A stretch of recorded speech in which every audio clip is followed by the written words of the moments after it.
इस बीच इजराइल ने ईरान को संदेश भेजा है कि वो युद्ध समाप्त करना चाहता है और तेहरान ने जवाब दिया। अस्सलामु अलैकुम आदाब दोस्तों, मैं हूं शम्स सईद और आप देख रहे हैं हर खबर आप तक। दोस्तों, ईरान इजराइल वार से जुड़ी सबसे बड़ी खबर आ रही है। लिखा जा रहा है और कहा जा रहा है, मैं खबर भी आपको दिखाऊंगा कि ईरान से इजराइल ने जंग बंदी के लिए संदेश भेजा है। इजरायली मीडिया के मुताबिक इजराइल ने ईरान को युद्ध समाप्त करने के लिए संदेश भेजा है, शांति की अपील की है। आपको बता दें कि पिछले दिनों से लगातार ईरान और इजराइल के बीच जंग जारी थी। इजराइल ने हमला करके इसकी शुरुआत की थी और ईरान तब से लगातार ताबड़तोड़ हमले कर रहा है।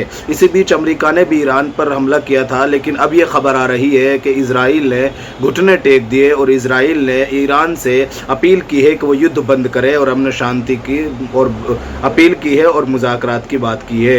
लेकिन ये भी कहा जा रहा है साथ के साथ कि ईरान ने जवाब भेजा है कि अभी युद्ध समाप्त करने का समय नहीं है।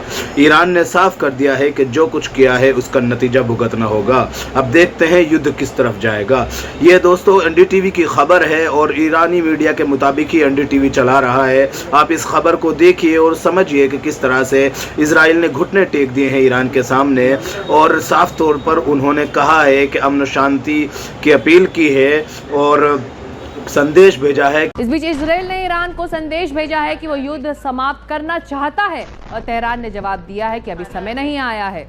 ये कान न्यूज़ के हवाले से खबर आ रही है, इजरायली मीडिया के हवाले से खबर आ रही है कि इजराइल ने ये संदेश भेजा है, यानी कि शांति को एक मौका देना चाहता है। टेबल पर ईरान आए और शांति की बात करे, लेकिन ईरान का जो जवाब है, तेहरान की तरफ से जो जवाब गया है कि अभी वक्त नहीं है शांति की बात करने का, युद्ध समाप्त करने का। तो वाकई ईरान के तेवर इस वक्त काफ़ी कड़े और तीखे दिखाई दे रहे हैं।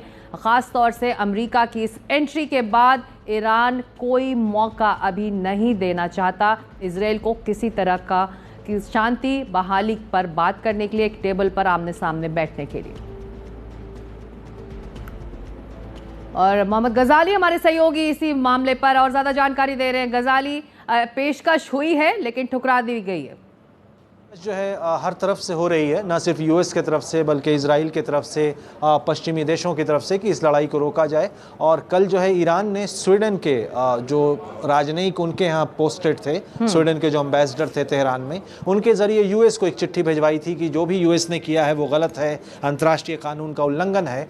और जिस तरह से ये लड़ाई, जिसको वॉर ऑफ अट्रिशन कहा जाता है, ये लड़ाई खिंचती जा रही है। हर दिन ईरान 5, 10, 15, 20 मिसाइल मार रहा है और उसमें भी कोई निश्चितता नहीं है कि उसके टारगेट क्या होंगे। ऐसे में और एक ये भी डर बना हुआ है कि यूएस के जो एयर बेसेस हैं, यूएस के जो सिटीजन्स हैं, जो फौजी हैं पूरे मिडिल ईस्ट में फैले हुए हैं, ईरान ने पहले ही कहा है कि वो उन पर भी हमला करेगा। कब करेगा, कैसे करेगा और कहाँ करेगा, ये अनिश्चितता बनी हुई है। ऐसे में यूएस और इजराइल दोनों ही अब साफ साफ चाह रहे हैं कि जो भी अटैक हो गया अब जंग को ख़त्म किया जाए। खास करके पश्चिमी देश ये भी जानते हैं कि अगर ये जंग ज़्यादा लंबी चलेगी फिर शरणार्थियों वाला माहौल बनेगा, फिर शरणार्थी यहाँ से दूसरे देशों में जाएंगे, खास करके पश्चिम देशों में, और किसी भी जंग का जो असर होता है वो पश्चिम को झेलना पड़ता है। हालांकि गजाली, ये बताइए कि अगर अमेरिका की एंट्री नहीं होती तो शायद तेहरान के तेवर कुछ और होते जब ये पेशकश होती। तो अमेरिका की एंट्री तो पहले दिन से है। इजराइल जिन हथियारों से हमला कर रहा है वो अमेरिका की तरफ से है और ये बात सिर्फ ऑफिशियली और अनऑफिशियली के बीच की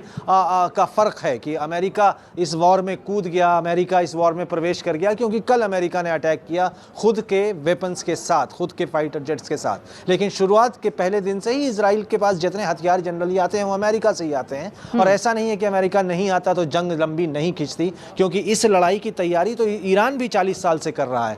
जब वो स्लोगन देते हैं डेथ टू अमेरिका या डेथ टू इजराइल, अमेरिका और इजराइल की पॉलिसीज़ को लेके जो आयतुल्ला खामनेई कहते हैं कि हमारा ये नारा है, तो इस लड़ाई की तैयारी तो वो भी 40 साल से देख रहे हैं। हालांकि हमला अचानक हुआ है, लेकिन ये कहना कि तैयारी नहीं थी या वो भौचक्के हो गए या उनको कॉट बाय सरप्राइज कर लिया, ये गलती होगी। जी, तो फिलहाल आप कह रहे हैं कि ये जो खबर सामने आ रही है वो इजरायली मीडिया के हवाले से खबर आ रही है, औपचारिक तौर पर अभी कुछ नहीं कहा है इजराइल ने? नहीं, औपचारिक तौर पर तीनों ही देश कभी नहीं कहेंगे कि वो जंग रोकने की मांग कर रहे हैं। हालांकि यूएस बार बार कह रहा है कि जंग हो चुकी है, हमला हो चुका है, अब बातचीत के लिए आओ। जंग रोकने की बात कहीं नहीं हो रही है। जंग रोकने की बात फिलहाल नहीं हो रही है। और इजरायली मीडिया के हवाले से जो खबर आई है कि बातचीत के लिए तैयार है इजराइल, शांति को मौका देना चाहता है, युद्ध खत्म करना चाहता है, लेकिन तेहरान ने सीधा जवाब दे दिया है कि अभी वक्त नहीं हुआ है। इस खबर में इतना ही। आगे फिर मुलाकात होगी आपसे किसी ऐसी खबर के साथ। तब तक के लिए जय हिंद, धन्यवाद दोस्तों।